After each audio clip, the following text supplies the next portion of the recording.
பின்னாடி சங்கர் குரு படம் இதெல்லாம் பார்த்துருக்கோம் அப்பயே. அதுவும் எங்கள் கராத்தையை பற்றி ஒரு சீஸ் எடுத்துக்கான இவ்வளோ கேர்ள்ஸ் வச்சு பண்ணிக்கிறது பெரிய விஷயம். சிங்கப்பெண் சொல்கிறது வந்து இந்த படத்தில் அதில் மிகப்பெரிய அச்சீவ்மெண்ட்டாக இருக்குது. ஃபேமிலியோட எல்லாரும் உட்காந்து அருமையாக பார்க்கலாம். அதே மாதிரி ஒவ்வொரு குழந்தைகளுக்கும் தன்னம்பிக்கையும் தைரியத்தையும் அருமையாக வளர்த்து இதில் காமிச்சிருக்காரு. ரொம்ப சந்தோஷமாக இருக்குது. எங்கள் நிகான் குஜிரியோ கராடே டூ இந்தியா சார்பாக அர்ஜுன் சாருக்கும் இந்த படத்தில் நடிச்சிருக்க டைரக்டர் ப்ரொடியூசர் எல்லாருக்கும் உண்மையிலே மிக நன்றி. அருமையான படம், எல்லாரும் பார்க்கலாம் ஃபேமிலியோட. படம் ரியலிஸ்டிக்கா இருக்கு, ரியலா சூப்பராக இருக்கு சார். எல்லாமே ஒவ்வொரு ஃபைட் சீன்ஸும் எல்லாமே பக்காவா இருக்கு. அதுல சும்மா அந்த டூப் மாதிரி அப்படி இப்படின்றதுனா இருக்குது. ஸ்போர்ட்ஸ் படம்னா அந்த ஸ்போர்ட்ஸ் ரியாலிட்டி காமிக்க மாட்டாங்க. இதுல கராத்தேவை ரியாலிட்டியா காமிச்சிருக்காங்க. நிஜமாவே இல்ல எது கேக்குறேன்னா பக்கத்துல ஒருத்தர் உட்கார்ந்துட்டாப்ல அடிச்சிட்டே இருக்காரு, சொல்லிட்டே இருக்காரு. இந்த புள்ள நோஞ்சா மாதிரி இருக்கு. இல்லையே, அப்படிதான் நாங்க சொன்னோம் முன்னாடி. நாங்க அப்படியே ரெடி பண்ணி வச்சுக்கோம் ஸ்டூடெண்ட். இன்னைக்கு ஆக்சுவலா அதுதான் ரியல் காமிச்சோம். நாங்க எங்க குழந்தைய கூட்டாந்து குடி குழந்தைய கூட காமிச்சோம். அந்த இருக்கும் கண்டிப்பா பிராக்டிஸ் முடியும் சார், 100% முடியும். அது ஃபுல்லாவே டெக்னிக்ஸ் தான். இப்போ சொல்றாங்கல்ல டெக்னிக்ஸ் தான். பார்க்கும் போது நமக்கு அப்படிதான் தெரியும். நம்ம சின்ன சின்ன விஷயம் தான். அது நம்ம செயலில் பாடல செஞ்சு காமிக்கும் போது உங்களுக்கு புரியும். இதுக்கு முன்னாடி ஒரு இந்தியன் படம் ஒன்று வர்மக்கலை ஒன்று பண்ணியிருந்தாங்கன்னு நினைக்கிறேன். அதில் நாங்கள் தான் பண்ணியிருந்தோம். அந்த புதுசில் கமல்ஹாசன் சாருக்கு அதில் பண்ணும்போது டேரக்டர் சங்கர் சாரையும் வச்சு ஒரு தூர்தர்ஷன்லேருந்து இங்கே வச்சு ஒரு ப்ரோக்ராம் பண்ணோம். நம்ம மெடிக்கல் காலேஜுக்கு முன்னாடி இங்கிட்டு அங்கே வச்சு பண்ணும்போது அப்போ இதே மாதிரி சார் சொன்ன மாதிரி தான். சும்மா உட்காந்துருக்கும் போது சார் இருக்கா சார் இப்படி முறைக்கிறாரு, கீழே விழுறாங்க, கையை வச்சு குத்துறாரு, விழுந்துறாங்க அப்படின்னு சொல்லிட்டே இருந்தாரு. கரெக்டாக அவரை தான் கூப்பிட்டு வாய்ஸ் அரெஸ்ட் பண்ணோம். நீங்க போட்டு வாய்ஸ் அரெஸ்ட் பண்ண வாங்கி விழுந்துட்டாரு. பயந்துட்டு ரொம்ப பயந்து அப்புறம் அவர் ரிலீஸ் பண்ணாரு. மாசம் ரிலீஸ் பண்ணி விட்டாரு. அப்ப அதுலதான் ரியல் சொன்னாங்க. அது மாதிரி அந்த இடத்துல போய் பாதிக்கப்பட போகும்போது பட்டாதான் அது தெரியும்.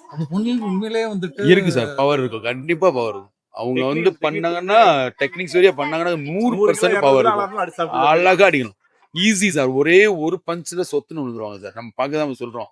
கரெக்டா எய்ம் பண்ணி அடிச்சாங்க, கிளியரா ஒரே அடியில் உள்ள வச்சிருவாங்க. அழகா பண்ணலாம். தேவையான ஒரு கண்டிப்பான முறையில ஒவ்வொரு குழந்தைகளுக்கும் கண்டிப்பா இப்ப தேவை. அது இப்போ உள்ள ஜென்ரேஷனு. இப்போ 2வது ஒரு சிஎம் சார் வந்திருக்கிறதுனால அதுவும் ரொம்ப ப்ளஸ்ஸாக இருக்கு நமக்கு. இப்போ இருக்க குழந்தைகளுக்கும் தைரியமா கொடுத்தோம்னா இன்னும் நல்லா இருக்கும். மேண்டேட்டரியா கொண்டு வந்தா நல்லா இருக்கும். ஆல்ரெடி ஸ்கூல்ல இருக்கு சார். நாங்கள் ஸ்கூல்ல பிரைவேட் ஸ்கூல்ஸ்ல இருக்கு, கவர்மெண்ட் ஸ்கூல்ஸ்ல கவர்மெண்ட் ஸ்கூல்லே இருக்கு சார். அலர்ட் பண்ணிட்டாங்க எல்லாமே. அதுவும் எடுத்து ஆமா, வீக்லி ஒன்ஸ் இருக்கு. கவர்மெண்ட் ஸ்கூல்லயும் இருக்குது. அது போதுமானதா? அந்த மார்ஷியல் ஆர்ட்ஸ் வந்து வாரத்துக்கு ஒரு நாள் கத்துக்கிட்டா போதுமா? வீக்லி ஒன்ஸ்ன்றது வந்து ஒரு பாதை தானே சார், ஒரு ட்ராக். நடக்கிறதுக்கு அப்பா அம்மா ஒரு பாதையை காமிக்கிறாங்க, அந்த ட்ராக்ல நம்ம போறோம். ஸோ அது மாதிரி நம்ம குழந்தைகளுக்கு இப்படி நல்ல விஷயம் சொல்லி பெற்றவங்க காமிக்கிறாங்க.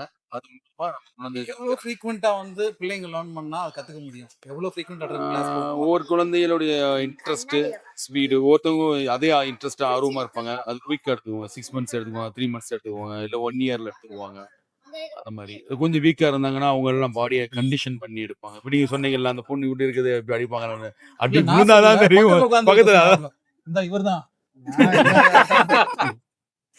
அது மாதிரிதான் கண்டிப்பா அது இன்னும் நல்லா இருக்கும். மீனா கேக்குறது ஒரு பொண்ணு தற்காப்புக்கு கண்டிப்பா தன்னை ப்ரொடெக்ட் பண்ற அளவுக்கு பண்ணணும்னா அட்லீஸ்ட் எவ்வளவு மாசங்கள் ட்ரெயின் ஆகும்? ஒரு 6 மந்த்ஸ் சார். ஒரு அதாவது எப்படின்னா ரெகுலரா பண்ணாம ஒரு இதா பண்றாங்க அப்படின்னாக்கா ஒரு 6 மந்த்ஸ் எடுக்கும். அது எப்படி சொல்றது, ப்ரொஃபஷனல் இல்லாம ப்ரொஃபஷனலா பண்ணா அது ரெகுலரா போகும். அது ப்ரொஃபஷனல் இல்லாம சும்மா அந்த தற்காப்புக்காண்டி பழையறாங்கல்ல அப்படின்னா ஒரு 6 மந்த்ஸ்ல பண்ணலாம். அந்த கான்ஃபிடன்ஸ் பில்ட் பண்றது தாராளமா இப்பயே நம்ம பண்ணிக்கலாம். ஒரு சின்ன டெமோ பண்ணிடலாம் ஈஸியா. பண்ணவா? ஒன்றும் இல்லை, இப்போ நீ உங்களே சொல்லிடுவேன். அப்படியே கையை மட்டும் பிடிச்சிங்கன்னு சொல்லிடுவேன். கையை பிடிங்க இருக்கா? இல்லை இல்லை ஒன்றும் இங்கே பிடிங்க இருக்கா?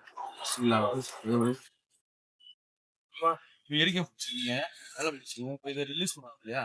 இதை ரிலீஸ் பண்ணாலே நான் எஸ்கேப் ஆயிருவேன். இதை ரிலீஸ் பண்ண எஸ்கேப் ஆக முடியாது. இது ரிலீஸ் பண்ண ஈஸியா பண்ணிடலாம். அவ்வளோ இதெல்லாம் பிடிச்சிக்கு ரிலீஸ் பண்ணு. ஓகே, இப்போ இதை ரிலீஸ் பண்ணிட்டு இப்போ யூஏ லாக் போயிடலாம். நான் வயசானவங்க, எனக்கு 54 வயசு ஆகுது. அப்படியா? நீங்களும் 54 தானா? நான் ஒர்க் அவுட் பண்றாரு. கையை பிடிச்சாவே தெரியும் உங்களுக்கு. ரைட், அவ்வளவு சிம்பிள். இப்ப அதுதான் இந்த குழந்தைகள் எல்லாம் கடத்துறாங்கல்ல, அந்த மூஞ்சில அப்படி வச்சு பொத்துறாங்க இல்லையா? அப்ப அந்த டைம்ல அவங்க அதுல இருந்து ரிலீஃப் ஆயிட்டாங்கன்னா அவங்க சேஃப் ஆயிருவாங்க. இல்ல இன்னொன்னு, அந்த பிள்ளைங்க வந்து கத்துக்கிறாங்க, பட் அந்த கான்ஃபிடன்ஸ் இருக்குமா அவங்களுக்கு?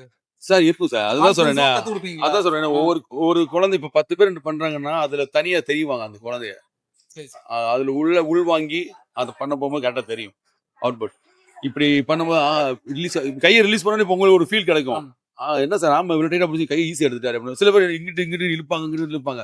அதுக்கு அது எக்ஸ்கியூஸ் அதுதான் அது ஒரு ஃபர்ஸ்ட் இன்சிடென்ட். ஃபர்ஸ்ட் கேட்ச் பண்ண உடனே ரிலீஸ் பண்ணி எஸ்கேப் ஆயிட்டானா ஓடிடுவான். அத பிடிய மிஸ் ஆகாம தான் நிறைய பேர் மாட்டிருப்பாங்க. நிறைய பேர் பார்த்திருப்பீங்க. இந்த சமண்டி படத்துல ஒரு பையன் இப்படி சட்டையை பிடிச்சிருப்பாங்க. வெறும் சட்டையை பிடிச்சி குத்திட்டு இருப்பான் கத்திய வச்சு.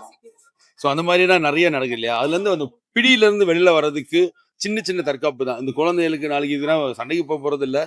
ஏதோ ஒரு சின்ன இன்சிடென்ட் பிடிச்சா கூட தள்ளி விட்டு வரணும், எஸ்கேப் ஆயிட்டு வரணும். அந்த மாதிரி வரணும்னா நம்ம பிள்ளைகளுக்கு சேஃப்டிக்கு கண்டிப்பா படிக்கணும். தற்காப்பு வெரி வெரி இம்பார்ட்டன்ட்.